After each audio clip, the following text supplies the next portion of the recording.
Right. Hello, inventors. Well, first, can everyone hear me? I would hate to get underway. I'm seeing some nods. Okay, awesome. Great. Okay, hello, inventors and entrepreneurs. My name is Madeleine Key. I'm the marketing director here at Inventors Groups of America. We have a very special guest that I will introduce in just a moment.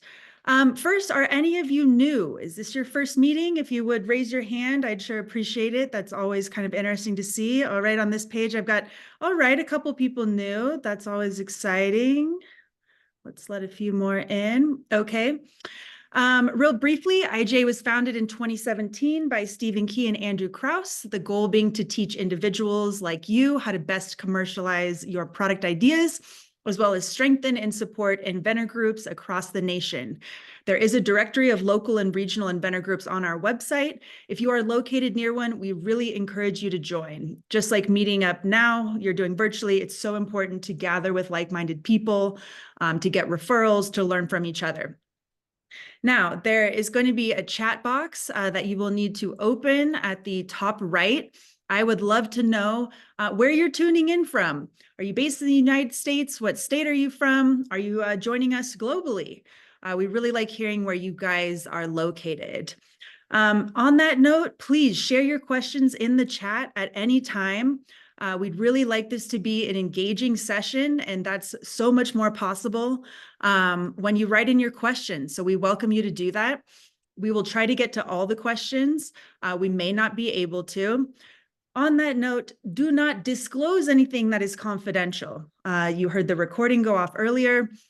We are going to be making this publicly available on YouTube and our website, so don't disclose anything confidential, something that's not already publicly available. A lot of you have your cameras turned on, which I super appreciate. If you want to turn your camera on, please do. It's really interesting getting to see ourselves and each other. Now, to the good part. Today, we have a very special guest joining us, and I will spotlight him in just a second here. His name is Dan Brown. He's an inventor and an entrepreneur like you. In fact, he's a very seasoned entrepreneur with over 15 years of experience in launching and running successful companies. His most recent venture, InstaShield, gained significant traction during the COVID-19 pandemic, selling 1 million face shields to over 100,000 customers within 6 months of launching. Wow, talk about meeting the moment. That's a lot of product really quickly. Additionally, InstaShield donated 1 million face shields to frontline workers, demonstrating his commitment to social responsibility. He's been featured on major media outlets, including QVC, pitching the bionic wrench. Driven by his personal experience with dyslexia, he developed a deep passion for personalized learning. This passion is what fuels his current startup, which we're going to hear about today, called InQuest AI. InQuest AI is a community learning platform aimed at making AI-driven education accessible to everyone. Over the past 18 months, he's immersed himself full-time in the world of generative AI, gaining tons of knowledge about this cutting-edge technology and its application in consumer tools. So the outline we've created today is that I'm going to ask Dan there's Dan on the big screen. Hi, Dan. Thanks for joining us here today. Hi, everyone. Thanks for having me. Yeah, we're thrilled. There's a lot of people here today. Just really quickly, I've got some basic questions for Dan, kind of broadly about AI. The reason why I really wanted to have him as a guest expert was that I'd met him before, but I got to meet him again this spring at Northwestern for this great intellectual property event called the IP Awareness Summit. And during the summit, which was themed about AI, Dan and I heard some people who were more likely to frame it as, how can government regulate this? Or how is this going to upend the legal field? And, if you are reading the news like we are, there's a lot of, is AI overhyped? Is AI going to kill everyone's jobs? Let's be honest, there's a lot of sometimes negativity about AI. This is not what this conversation and event is going to be about. Dan is an AI enthusiast. He sees the transformational potential of AI. And so we're really going to talk about how to use AI, how it can benefit you. And we hope you get inspired to do so. After Dan answers those questions, he's going to share some videos with us and tell us exactly what's going on at Inquest AI, how it might benefit us, and we'll take it from there. Okay, Dan, here's my first question for you. Right. Can you help us understand or talk to us about the opportunity that you think AI presents to creative people, and even more specifically, entrepreneurs and inventors? Yeah, and thanks for having me. And so real quick, I don't even like to be considered like an expert, but definitely AI enthusiast, as you mentioned, because this is also new, and this is like it's such exciting times. And I'm, right when ChatGPT 3.5 came out in November 2022, I just started playing with it and using it, and I realized that a lot of the things that, like, it wasn't just, it's kind of like garbage in, garbage out. So it's about how you worked with the model that you can get unique insights or opportunities from. And so I'm super excited because this is such a new phase. It's like this industrial revolution that's happening. And a lot of us, including myself, are just discovering new ways to use AI, how to apply it. And that's actually why I created Inquest AI, and we can talk about that later. But for inventors, for entrepreneurs, like all of us, I think that this is like a great equalizer tool where when you start a company, when you create a product, it's hard because you have to do so many things. A lot of times you might be bootstrapped, or you might not have that much money, and so you're trying to wear so many hats. And when you have this AI assistant, which is basically free, I see it as free, because $20 a month, I'd pay more than $100 a month for this. And I have ChatGPT, I have Gemini, I have Copilot, I have Claude, I have all of them, and they're all good for different things. And so what I think is just so exciting about this is that it allows, I think we're on the verge of this this kind of the age of the creator, where before it's like all these giant companies had more resources, could steal your idea, steal your product, or they were just so hard to compete against, right? Where now you have the tools and what I almost call intelligence as a service. I'm not trying to say like,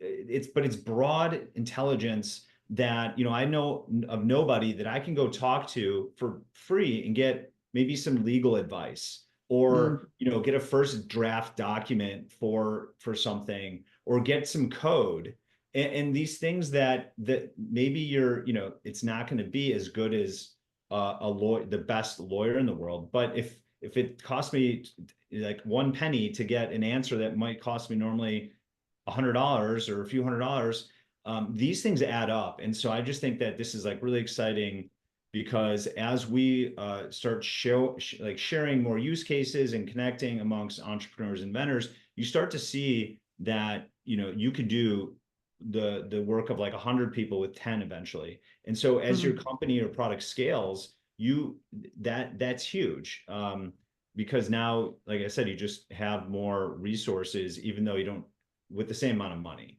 And so I just think that this is a tool for the little guy, so to speak. And some of the bigger players are probably a little bit afraid, because I think there's just me a lot of competition. You're just enabling people to do so much more, and actually do work on the things they've always wanted to work on, ideally. I really like what you're saying there, because to me, it's reducing some of maybe those initial barriers where it's like, well, I don't personally have the skills or this expertise, so how do I go forward if I don't, have the ability to pay someone a lot? And frankly, I think early on, when you're wanting to test an idea, the further you can get without spending a lot of money is probably advantageous to that creator inventor. I think some of us get lost with, well, doing something means paying someone else to do it. Like, I remember once I was like, okay, I want to start this different company. I really need a logo. The first thing I need is a logo. And because I wanted to feel like I was taking action, I found a graphic designer and paid a large sum. And now with a little more experience, I realized, okay, there was a lot of other things I could have done than build a logo for a company that didn't actually ever come to fruition. So that was a learning experience for me. You said over the last 18 months, you've been playing around with a lot of these tools. Is there can you take us back to maybe a moment where you had that spark of, hey, I'm hearing about this, I'm reading about this, now I'm gonna try to test and apply it on something I'm working on, or see what non-garbage were you maybe putting in and asking it to help you with? I mean, I guess just right away when I realized that I could talk to a computer, it can understand me, and then it could talk back, like, and even write some code and do things like that and be creative and brainstorm with me. Like I can have an ongoing dialogue about something and have it give me feedback that sometimes is better Mm, than some of my friends that were really good entrepreneurs in certain areas. And that just mm, blew my mind because that to me was just like the game has totally changed. yeah. Um, and so maybe for others that is not that big of a deal, but like I find that when you kind of like think about that, wow, we live in this very siloed world where data doesn't talk to each other. But like when you can upload a giant PDF and talk to Yeah. the data, right? Yeah. That's like it's almost like we discovered a new language. Uh, Mm, and so that kind of just it wasn't like one thing. It was just this combination of things that I was like, oh my gosh, and then the fact that this is available via an API, and not to get like very like in the weeds, but all that means is that as an entrepreneur or inventor, you can use ChatGPT or another AI service as part of your service. So you can customize it.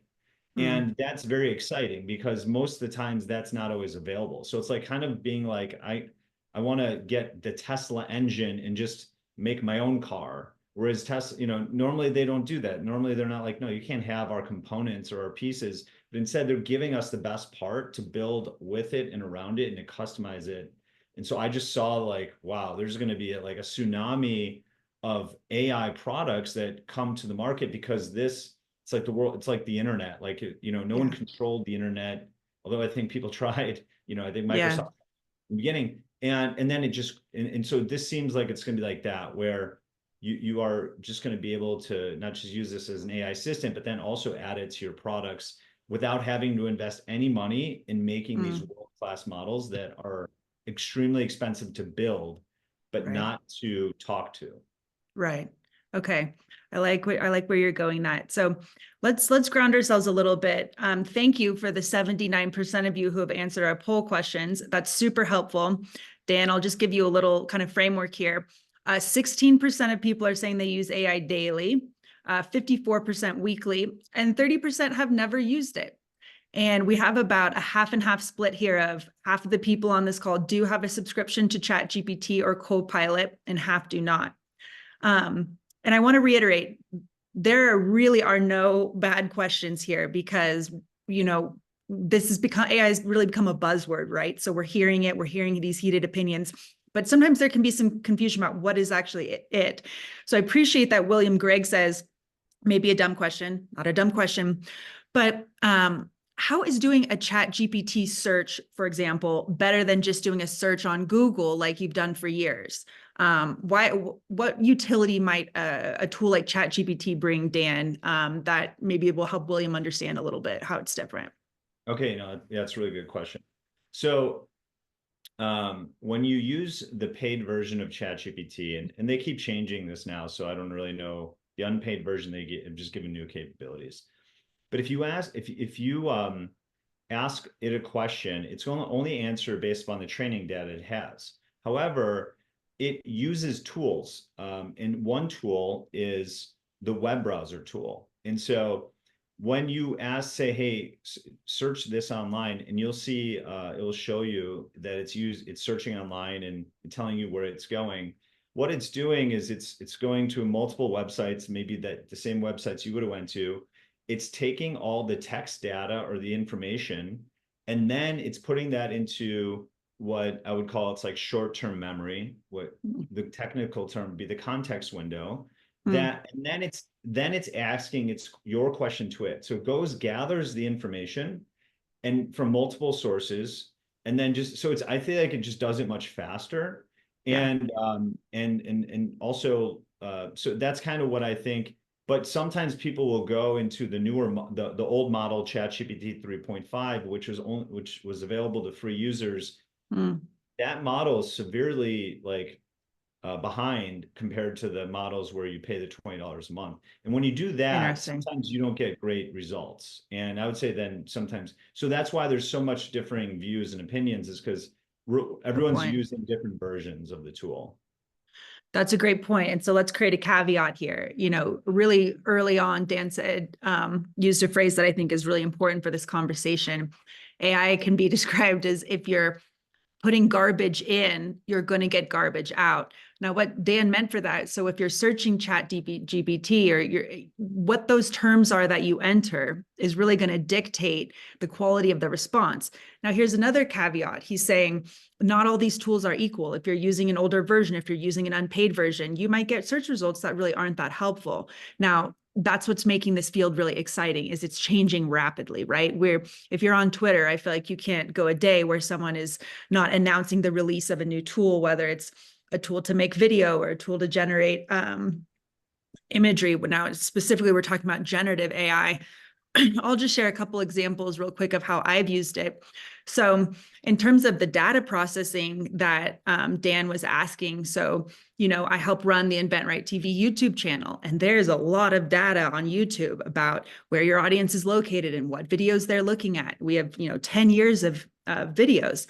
So we're always trying to come up with better titles. What are people searching for? How can we make videos that they actually want to watch? And so I exported the data from YouTube and uploaded it to ChatGPT and said, hey, help me process and make sense of this data. What YouTube titles would you create based on having processed this? Now, that's quite different than asking it to just search the web, although I could have, entered in, here's what InventRight TV is, and here's what we're trying to do with it, and what would you reply? And I would also say that it's an iterative process, right, Dan? So you're not necessarily trusting or relying just on those first answers that you get. Would you say you're like talking to these tools, or how do you think about what you're doing when you're trying to get better results or trying to get information that's genuinely helpful? Yeah, no, that's a really good point. So, and that's actually the kind of mindset shift that I think happens after you use these tools a lot. So I suggest, and it looks like a lot of people here are using them, which is great. So anyone who hasn't, the more you just force yourself to use it every day for something, you'll start to learn more how it works, because it's way different than, Google search, which is just one question and then you get an answer. It's not the iterative back and forth where with ChatGPT, you keep going back and forth and say, hey, that's not what I was looking for, or you can say, make this better, or you can say, you can give it more feedback and refine it. And like I kind of tell some of my friends who've never used ChatGPT before, when they talk to me about it, I'm like, well, it's kind of like when a caveman discovered like let's say discovered a pencil, and they drew like a circle and thought it was amazing, yet someone like had a pencil and was like creating like beautiful artwork, right? And it's that like refining and refining and refining and pushing the model to do things and finding how to speak its language in a way, even though we're all like but we're still, these models are new, and so we're still learning on how to get them to do certain things. And so sometimes they won't do something you want right away, but when you keep pushing at it, all of a sudden you can find a way to get them to do something. Great point. I mean, I think this leads in really well. It sounds to me like one of the direct reasons you created your startup, InQuest AI, and I did just link to the website in the chat for anyone's interesting, was so we can learn from each other about how to actually use some of these tools. Because I think there's this creativity gap maybe where a person is thinking of using a generative AI in one way, but if you've never even like thought about it in a different way, you might not get there on your own. So can you help us understand, what that moment of like was realizing I want to create this and why, and then maybe start going into the demo a little bit about how InQuest might be able to help us? Yeah. So, my social media of choice is Twitter, and I don't really use a lot of social media, but I just follow people, right? And a lot of the people I was following, it's all AI stuff. And early on, I just started seeing that I liked enjoying seeing how other people were using AI in innovative ways. And then it made me be like, oh my gosh, I didn't realize it could do that. And then I would go and so I realized that was like a big problem. It's not about it's more like it just your imagination of what it can do, Yeah. shifting that mindset is the biggest problem.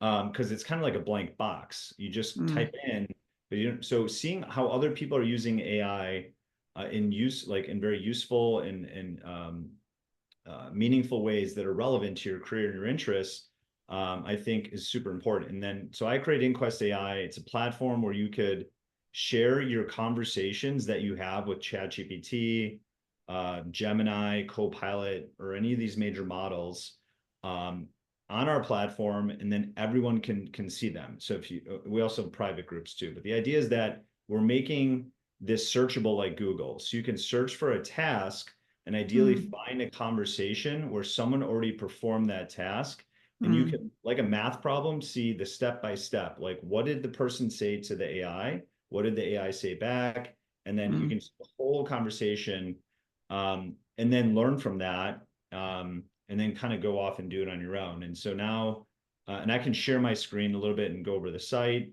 um, Yeah. okay.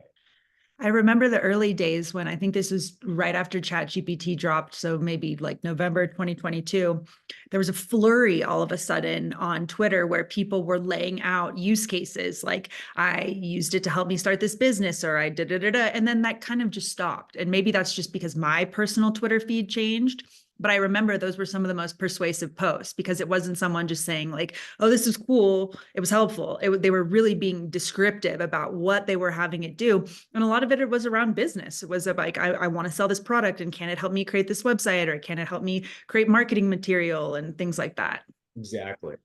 And it's so general. It can do so many things that it's like, okay, how are people like me using this? So the first thing I just want to show, just so people can kind of understand, is like what of sharing a conversation, because not a lot of people know that you can share a conversation. So I just want to just it's a 1 minute video to show you how do you get a conversation you have with ChatGPT on our site.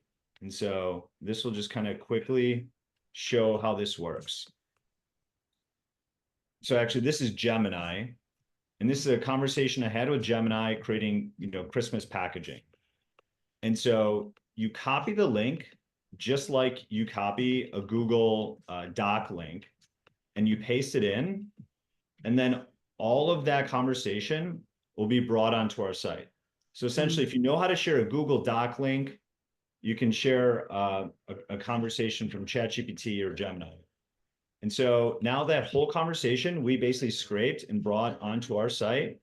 And mm. then we create an AI generated overview. So there's a AI overview of the conversation and a summary of key tasks. And Okay. so that is just quickly so people can understand like how this get here. And so now on our site, there's actually a little bar over the search from Zoom. But anyway, you could type into the top, like you type into search, a Google search, what you're looking to do, and then you can find conversations for people here who use ChatGPT. It sounds like a decent amount. There's custom GPTs, which are like Mm. AI tools that are built on top of ChatGPT, and we also So have. let Yeah, me go just ahead. slow you down for a second there. So let's say someone wanted to have some design for their business website. They're searching and they could click on designer GPT and say, okay, this is going to help me learn how to use AI to build design for my site. And I'm going to learn how to that because I can look at these conversations of how other people have already used it. Yeah. Am I So, understanding? Yeah. yep. And so, yeah, let's actually go through that. So let's say we found this designer GPT. It says it helps create and host beautiful websites. Now you can see on the right-hand side all the conversations on our site that use this tool. So now you can see, Mm, mm, well, now if you want to use this tool, you can just press try it now, and it brings you directly to ChatGPT to use the tool. But more mm. importantly, you can see how did the crowd use this tool. Yeah. So if you want to, you can click on this right here. This person looks like they just kind of did just one prompt in, one prompt out. And then this was Got the it. link to the website, or to their the website it created. But this one wanted to create a bakery website, kind of very simple. They didn't really, iterate a lot with it. Yeah. But so you know, you can look at like Wolfram, and this is where a lot of the companies, like Wolfram's a very popular tool that's used. It's like it's like does a lot of math stuff. Actually, I don't use it often, but I know that other people do. Okay. Probably a lot of inventors here do. And then you can see how people are using the Wolfram essentially app, and then you can see how many times Mm, other people use this, right?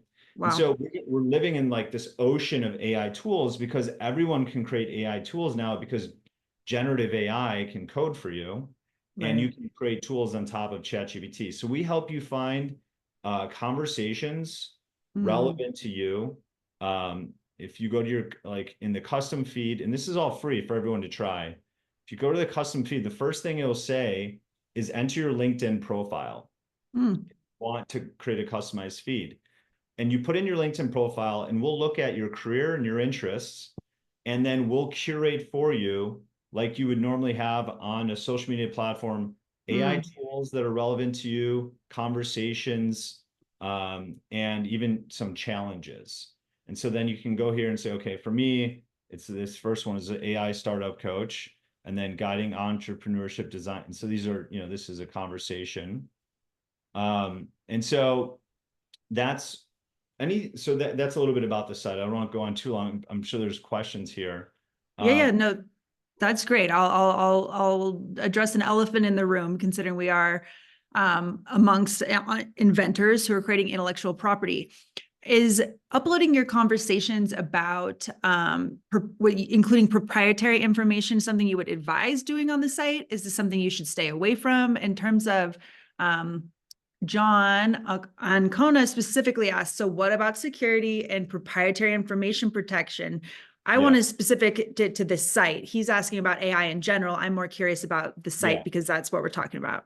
yeah. Think of this as like YouTube, or Facebook, Twitter. Like, don't. This is like an A. So on this site, you if you find someone that like this, let's say I really like Max, and he's sharing really cool stuff. I Yeah. can go and see what all the chatbots he's created. Like, what Mm, conversations has he done? This is social media meets AI interactions. So you have perfect. a continuous learning journey, but you would never on YouTube upload like your proprietary secret, you know. Right. So Just this like is, yeah, this is for the crowd to learn from the crowd. Hey, I did something cool, you know, and you can search, you know, you can add that here, and how people can learn from perfect. each other, peer-to-peer learning. Love that. That is a perfect description. Just like you wouldn't want to put your proprietary information on LinkedIn talking about your invention, neither would you here. And you know, I want to be respectful, and I definitely do get the desire to be secure with inventors, but I also have to say I regularly field questions from inventors who don't want to use Google because they're afraid that Google is going to steal their information if they search around it. Personally, I feel like that's a huge barrier. If you are so reluctant to even use Google to search based on information, you're really hamstring yourself from using tools. So there's ways to search in a safer way that there's no black or white answers here. Yes, it's always safe, or no, it's not. But to not move forward, I think would be a mistake. Daryl has asked now several times, did you build this site with ChatGPT? No, I did not. Um, so ChatGPT is pretty good at coding, but like not this good. I mean, maybe one day it will be, you know, even better. Um, but what I've done with ChatGPT with this is like, you know, a lot of marketing verbiage. I'll brainstorm and ideate things. But not the coding is not quite there, especially when I started this. Yeah, However, code it's getting better to code basic things for sure. Like you can make dashboards, sales dashboards, and things like that, like very simply. But they might not be the most beautiful thing in the world. And so I think for very complex things, it's not there. But I wouldn't be surprised, you know. I think coders and developers, I'd say like 30 to 40% of their code is probably being written by an AI model at this point, but wow. it still takes that expertise, right? And so that's why I think it's like you know, not necessarily going to take all our jobs away, but it's going to be, what is your expertise? What is your niche? Plus, what's your ability to use AI tools to then, that's the value you then provide, you know, to a company, organization, if they're looking to hire you, or just like yourself, if you're an entrepreneur. And so it's just like when we had to learn how to use the computer, the internet, the better you are with, or CAD, whatever, the better you are with those tools, you know, the more productive and efficient you are. But still, you're the driver, right, of what you want to do, and the kind of the architect. Although some of Yeah. these things are, the reasoning is getting better and better. So that maybe that won't age well. I don't know.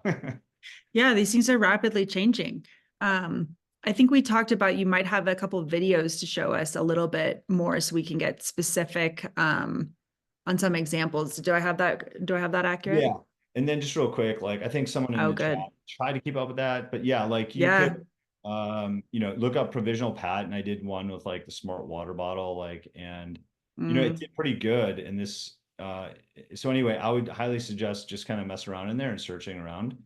But yeah, Yeah, so let's talk about that for a second. So yeah, I see AI tools, one of the most exciting spaces for inventors and entrepreneurs is in the intellectual property sphere. Because I've never forgotten going out to IP Watchdog, this great event, and being demoed this amazing tool from a large legal company that was showing here they're using AI to present, patent families and potential licensees and the perceived value of the invention. Like it was just really an interesting amount of useful information that was presented very quickly. And I asked, okay, great. I work with independent inventors. What does this cost? How can we get this to them? And the person told me, for one person to use this year is 20 grand. Now, in my opinion, that's not at a price point that's appropriate for a solo individual. That might be for a large corporate company. And what we're hearing about and what we just interviewed Patently about is prior art searching tools are dramatically coming down in price. And so now independent and solo companies can use the very same prior art searching tools, which are powered by AI, that the USPTO uses, for a fraction of the price. I am weary of the idea that someone would rely on an AI to draft and then just file off their provisional patent application. That's kind of would be an example of what we're not talking about.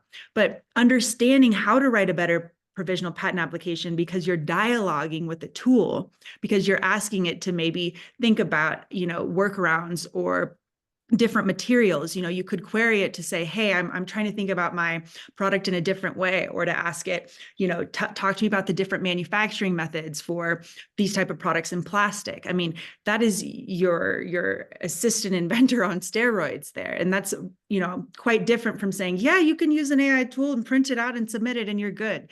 I think the acceleration potential here is you have someone you're not paying a large amount to dialogue back and forth with you. That's really interesting.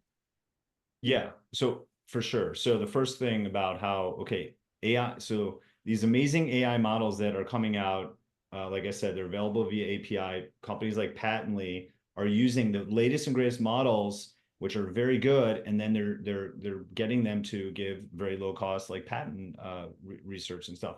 That's what's so exciting about this, is that this is a democratizing tool, and when you're an entrepreneur inventor, you're always paying. You don't get, you're not, if you're not working for a giant company and you don't have all, or educational institution, you don't have access to those things. But now all the pricing is going to come down on those because AI is very good at a lot of these things. It's not perfect. We don't need to talk about that. But as long as, like you're saying, you're reviewing it, you're not saying do it all for me. Right. You're saying, hey, here's my first draft of the provisional. Critique it. Let me know, if there's any, pretend to be the world's best patent attorney and tear it apart. Tell me everything's wrong with it, right? Nice. Or have it do the first draft for you and then open up another chat and then put it in and say, hey, critique Yeah. this, right? You can almost have the AIs talk together. Yeah. You could just sit there and, a lot of times on the app on the phone, I use the button where you can talk to it because I get sick of typing, but the more context you give it, the better it is. And so I'll just give it all of this information, or sometimes I have like write-ups on my company and I'll just upload all these documents. And then I say, hey, this is what I want to do. Pretend to be this type of persona.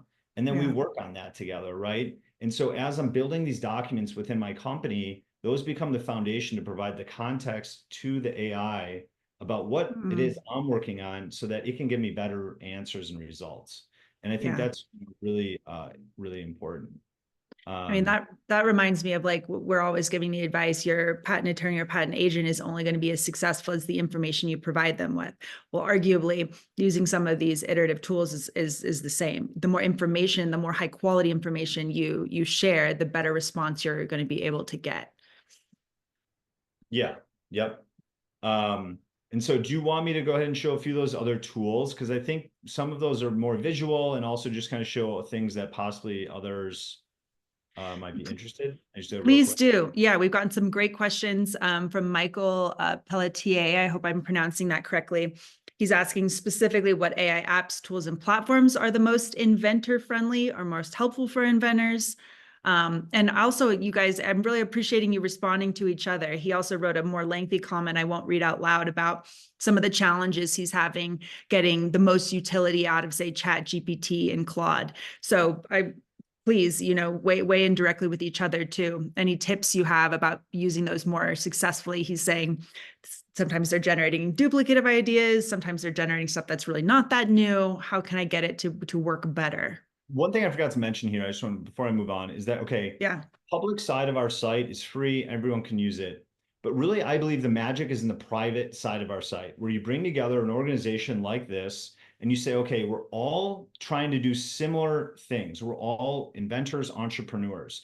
Now we're going to share in a private setting how best we're using this, because now everything that's being shared in that private setting is highly relevant to the people there. And you don't have to sift through all of the other information, right? And that's probably why most of you are all together right now. And so that's what our private group section is, where you could share just to a certain group of people, right? You could say, I just want to share to a certain group of people. And in that, only those people see those things. And that's where it goes to like privacy. You can share just amongst your team or your group. And that's what I think is the most important aspect of what we're doing. nice. Um, and it allows smaller groups to work on to just whether it's a department, an organization, teachers wanting just their students to upload what I call their AI bibliography, just how they used AI. And so maybe later on, if you guys want to create an inventor group, you're more than welcome to do that. And we also create challenges where you say, hey, we've got this problem, how do we get the crowd to help us solve this with AI? And Nice. you can essentially create a challenge and then have people upload their responses of how they Mm. use AI. So they can upload a conversation or an AI tool. But let me go to some of these other just quick things. So how much time do we have to just go over some of these demos here? Let's take at least 5 to 10 minutes. I mean, we're operating on a pretty tight timeline here. That will leave about maybe 10 minutes for questions, if not more. Yeah. Okay. So the first one I want to go over, and this is now available. It's a Google Gemini Pro 1.5, and it has a very large memory context window. And so I'm just Right. going to do this. Most people understand this, but just going to go over this real quick. We started by uploading the Apollo PDF into Google AI Studio and asked, find 3 comedic moments, list quotes from this transcript and emoji. This screen capture is sped up. This timer shows exactly how long it took to process each prompt, and keep in mind that processing times will vary. The model responded with 3 quotes, like this one from Michael Collins, I'll bet you a cup of coffee on it. If we go back to the transcript, we can see the model found this exact quote and extracted the comedic moment accurately. Then we tested a multimodal prompt. We gave it this drawing of a scene we were thinking of and asked, what moment is this? The model correctly identified it as Neil's first steps on the moon. So what's so cool about Amazing. this is like, it's not just, okay, so searching a PDF for just words, you're only going to get so much. When you search it with semantic meaning, where it Mm. finds, you don't know the words, you're just saying, hey, a comedic moment. That Mm. is an amazing searchability. And then to Yeah. just say, here's a picture. So these multimodal models, meaning it's not just text in, text out, but it's text, image, video, audio. Yeah. is where we're going. And so that's one I just wanted to kind of go over. Let's see, That's check. really interesting. And then this is really interesting one too. So In Google AI Studio, we uploaded the video and asked, find the moment when a piece of paper is removed from the person's pocket and tell me some key information on it with the time code. This screen capture is sped up, and this timer shows exactly how long it took to process each prompt. And keep in mind that processing times will vary. The model gave us this response, explaining that the piece of paper is a pawn ticket for Goldman and Company pawnbrokers with the date and cost. And it gave us this time code 1201. When we pulled up that time code, we found it was correct. The model had found the exact moment the piece of paper is removed from the person's pocket, and it extracted text accurately. Wow. Next, Wow. we gave it this drawing of a scene we were thinking of and asked, what is the time code when this happens? This is an example of a multimodal prompt where we combine text and image in our input. The model returned this time code, 1534. We pulled that up and found that it was the correct scene. Like all generative models, responses vary and won't always be. So, that's a very basic photo that they uploaded, right? Yeah. But the model can see what is where is this picture most similar in that video? And it's like, so it's like this kind of like alien technology. It's super exciting. Seriously. But also as an entrepreneur inventor, you have access to this API. And I keep going back to that because this is not something that Google owns and you can just play with it. You can apply this to your product. You can use their vision detection systems. You all of a sudden have world-class like capability, things that used to cost billions of dollars or were not even invented to now integrate into your to your product. And I think and you just pay for the usage. And so I think that's super exciting. In Google AI Studio, sorry. we uploaded the video. And then I just got a few more here, but you can interject. Yeah, please. Okay, so this one is an example of someone just taking a screenshot of what they're looking at. So like, let's say all the time I do this where I see something and I'm like, what is it that I'm looking at? Or I don't even understand a tweet. It's way too over my head. I take a screenshot and I just paste it in. I say like, explain this, and then if it tells me something that's really complicated, I'm like, okay, explain it to me like I'm 15 years old, 10 years old. And I do this all the time. Also, if there's a really cool article out or something I just can't get to, or a new AI research paper, but I can't read it all, I'll upload it and say, hey, summarize this in a certain amount of words. And then also, I can ask it questions. So I think that's, very useful of just having these tools where you just take pictures and say, what is this? Or what's important about this? Or even you giving it you can even give it your code base and say, hey, here's my code base. Now put it into like a framework so people can see like what's going on. So it goes both ways. This one is, people might have spent a lot of money in the past creating a 3D model of their product. And now you can do just a few images. Oh, this is very relevant. Great.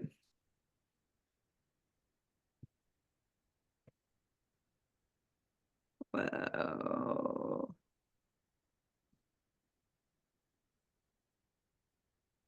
So that's NVIDIA Instant Nerf. There's so many things out there just like it. It's basically free. Here's just another example of like an image to 3D model, right? This is just a very simple one, but just to get people thinking, when you're creating your products or you don't want to spend a lot of money on these types of assets, you can get these things, or whether you're creating packaging, like, it's just bringing the cost down to developing things. Here's a great example of, okay, let's say you want to do an MVP, right? You can have this code for you. Like, here's an MVP. Someone's just creating a calculator, right? So they mocked it up, and now the model made that from that, and it's functional, right? So these things can make like functioning UIs. But that's a simple thing. If you think about it, it's a calculator. It's not connecting to API. It's not doing, but it can generate. There's a thing called Claude artifacts. I don't have any of those with me today, but just came out which is pretty cool too. Here's something where we all have to deal with data in Excel. Now, imagine you're not that great at Excel. And this is actually a really good example.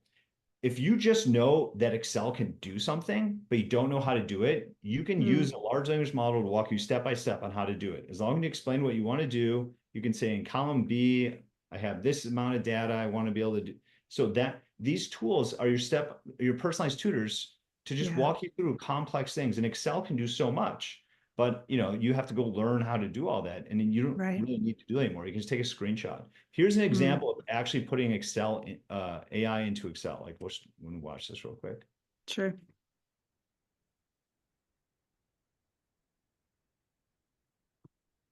So right now it's doing some labeling of employee feedback, and now it's going to say infer the rest for me. So you kind of show it how you want it to label, and now it's for all of the rest. And imagine this is like thousands. Okay. Yeah, no kidding. It's going to do sentiment analysis. So let's say you're getting all these people emailing you or leaving reviews, and you just want to see the negative ones, or but this is where like AI is your workhorse, and it can just do so much cool stuff. And then you can even generate, some responses.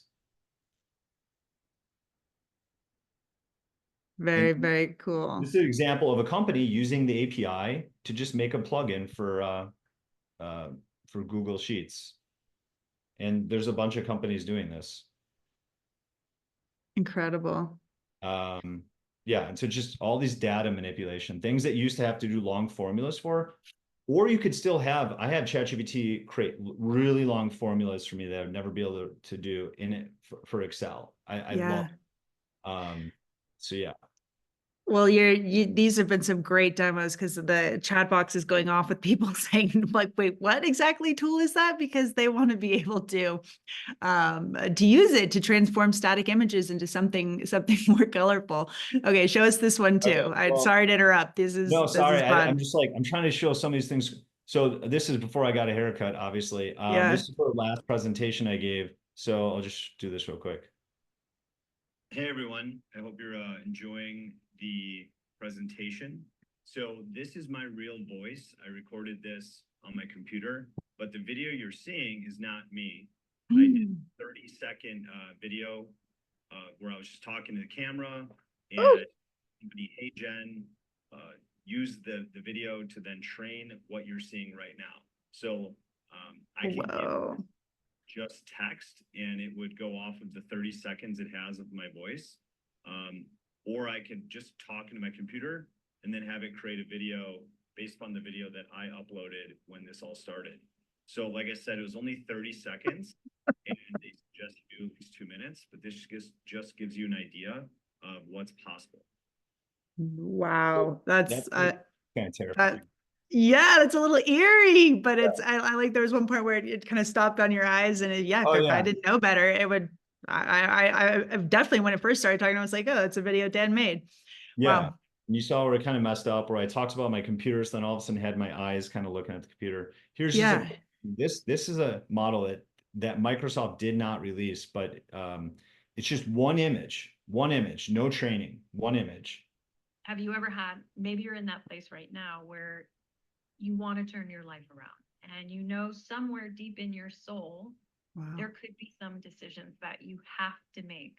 So from one image, they then just did what I did, where they gave the video and it just matched that audio that it was given with that face. And so it's generative AI. It's like, it's pretty insane. I don't know. I mean, the Sora is a text to video model that ChatGPT came out with. I won't play this whole video, but some of you might have seen this, but you should definitely look it up online. You just type in a kangaroo disco dances, and this was created by ChatGPT Sora. It's just not available yet. But like, this is the world we're going into, is where you finish your own, I'm going to be creating Pixar movies for my daughter or something. I don't know. It's crazy. And the intellectual property, a lot of stuff here. I'm not trying to say whether I'm for it or not, but this is just kind of the world where we're going, right? It's happening. Where you can see like the dogs, the snow is not perfect, but I mean, this is pretty good. Yeah. This movie trailer is really amazing. this is all fake. Like that person's not real. That's nowhere. And so it's just this, we've kind of reached this insane point where you can do, where we're going to be able to do so much with these things. And I think it's almost the imagination becomes the limitation, but that's really good for entrepreneurs and inventors, because usually they're the ones with a lot of ideas, right? But they lack the resources, tools, and money. And this is, so these tools are the things that I think are the most empowering for that group of people. But now here's an example of where it just goes wrong, right? These dogs just pop out of nowhere, right? It's not like all of a sudden, you just can't, like. Interesting. There's just more of them. He's blowing out candles, but not blowing them out in the right direction. The candles don't blow out, so. Oh, anyway. how funny. Well, so thank you. This is fascinating. So I want to touch on one thing real quick. Christy says, not a great time to be a creative creator, question mark. Now I find that so interesting because to me, being a creator is largely about having imagination. It's having curiosity, and then it's putting that curiosity and imagination into practice. So previously, if you wanted to have an idea for a video, but you didn't have any actual skills yourself to make that video, are you still a creative person because you're not a video creator and you weren't doing that? To me, this is an explosion of creative potential because it's unleashing. No longer do you have to be a professional. No longer do you have to have studied necessarily for years. It's more about the idea and the execution than just not knowing how to do something or not spending 10 years to get really good at it. Now, I write professionally. I have for years. I think I'm an okay writer, not a great writer. Good writing is about having good ideas. Are these tools going to be able to invent great ideas that are written? No, they're able to assist you in your execution of that. And I think that there's a really distinct difference there. I met this really interesting musician who explained, when the drum machine came out, were there fewer drummers?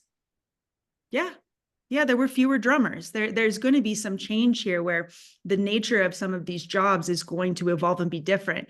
I find it just personally very disappointing to be like, oh, I can't be creative anymore. AI is going to do it for me. I really feel like that's not, that is a perspective to have, but it's a sort of glass half empty one, to be honest. And that is just personally my opinion.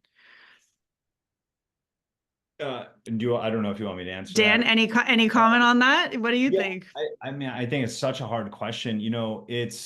I could see both sides where, because what's happening is that this is all happening so quickly. It's like exponential. And, some people people make the argument, well, okay, when there wasn't like when not everyone had a video camera to then everyone had a video camera.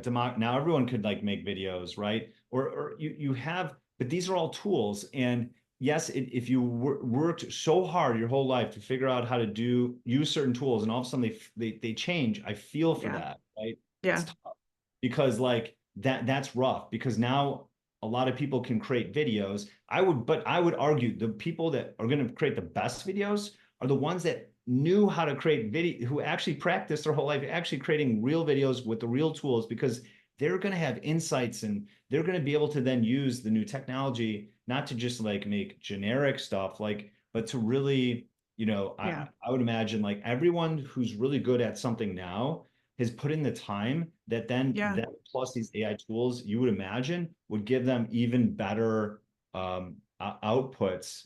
Better leverage. Yeah. But I would agree with that. Crazy world. I don't know. It is. I mean, I think I just read an article the other day about there's a backlash and people don't want to watch, TV shows that were created by AI, and people don't want to listen to music that was created by AI. So the human touch and element here is really for us to decide, I think, as consumers of what we actually consume. When you talk about making videos becoming democratized, I think of TikTok and the explosion of creativity there. I think of individuals able to make YouTube channels that don't have to have access to professional film studios and can make a living and a career, recording themselves doing interesting stuff.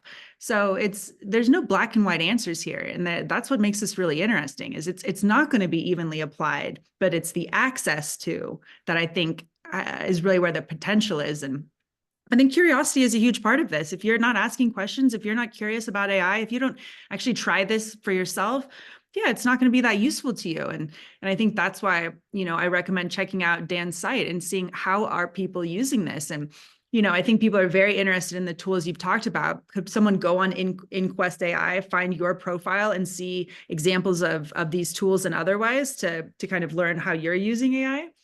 Yeah, so let me show you real quick. Okay, so our site's mainly anything that has a, can you still see me? Yeah, you're spotlighted. A shareable link. So like even like songs have shareable links. And so here's an example. You can like listen to this. So like you can even share your music here because they have shareable links, like the Google Doc links. Now we have this whole resource videos. So a lot of the videos I've been showing and a lot of videos that I really highly suggest people, you want to learn about like generative AI and stuff, come here. Like this is where you can see stuff that maybe don't have shareable links or just like stuff that's coming. There's so many more videos I would show you guys. And so I'd say come here and like watch these videos. Like I said, it's all free. And even tutorial videos, like how do you use code interpreter? That's how you how do you use ChatGPT to create code? How do you create custom GPTs? We talked about that earlier. You can create your own AI apps on top of how do you edit images in ChatGPT? These are all created by other people. And that's what the whole site's about is like, but this is all about learning AI. And so, yeah, you both can find tools that maybe don't yet allow you to share the interactions like you can a conversation, custom GPTs and these different bots. And then you can come here and learn about them as well and the music stuff.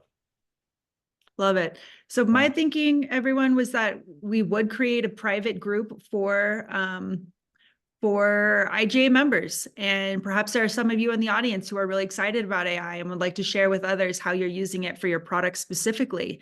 I have no idea how much interest that will be. What I'm thinking is when we create a follow-up email with this recording, I'll ask you, hey, give me your email address. I'll invite you specifically.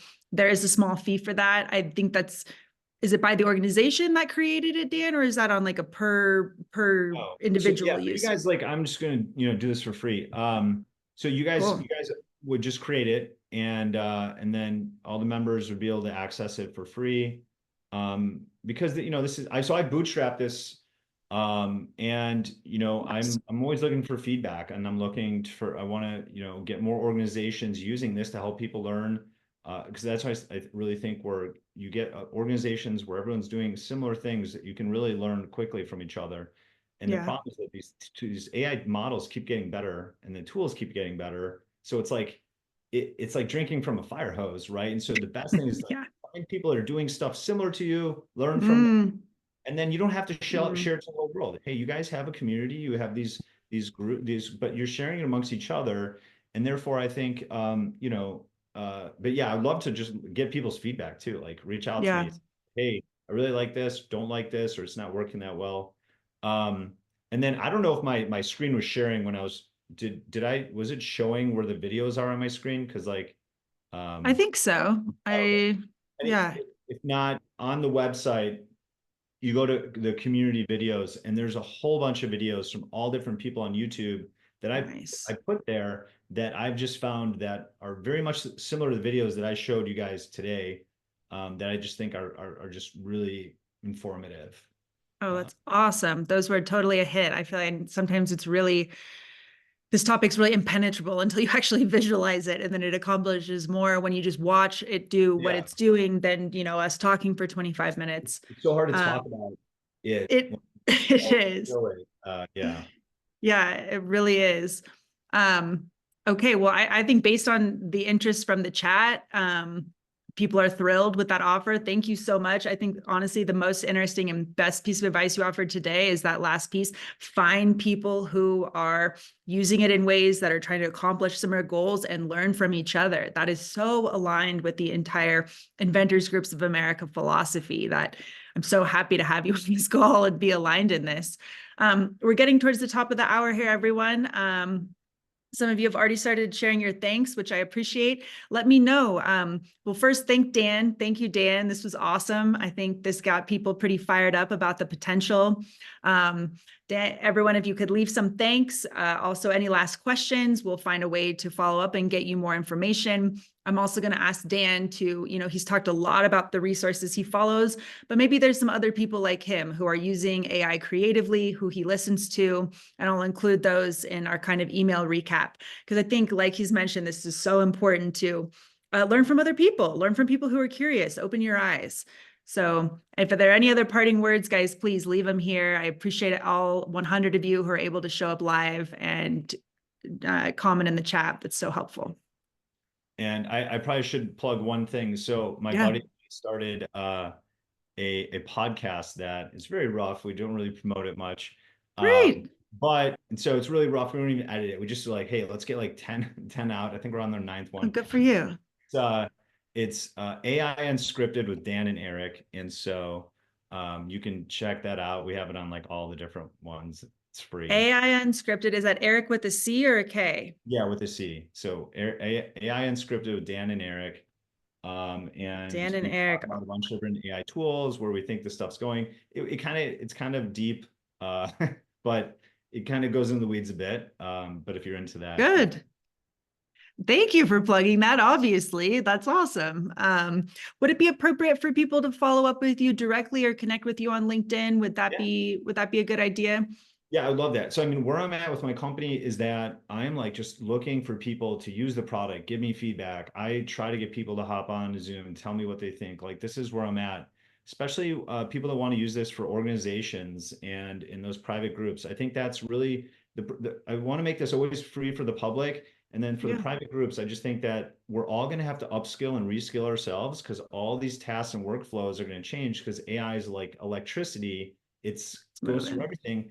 The best way is to learn from people like you. And so I've created this platform and I want to grow it. And I'm always finding that just talking to users obviously is the best way. So like, oh yeah, reach out to me. You can send out my information. Okay. I do my best to like get back to people, and if there's enough people, maybe we'll all just hop on our Zoom. Like, I love doing this. I probably could have talked for another hour about other AI tools. So yeah. Thank you for saying that, because I have a strong feeling there's some great potential for a follow-up here. I absolutely love the videos that you shared. I see some hand claps to that. Yeah, everyone, if you'd like to have Dan back, also let us know that. Like he said, this is changing so fast all the time. And I did just drop his LinkedIn profile there, but I will also, in that email recap, I'll include that link and just all the resources. There's just a lot to get to. I can't say we got to it all, but that's okay. What was I going to end on? Okay, everyone, we'll be back next month. We have the USPTO coming on to talk to us about provisional patent applications. So that will be really exciting. And I'm also looking for feedback. Like Dan, if you enjoyed this presentation, go check out his site, take a look around, start a conversation with him. I really appreciate your openness. And likewise, if you want to hear more about AI, if you're tired about hearing about AI, let me know what we could do to make these events more helpful and more useful for you. You can reach me on LinkedIn. You can also, I'll provide a direct, it's support@inventleaders.org is the email address. I'll include that too. And I think that's about time. Thank you so much, Dan. That was awesome. Yep. Thank you, everyone. Thanks, Madeleine. Okay, cool. All right. Talk to you soon. Bye.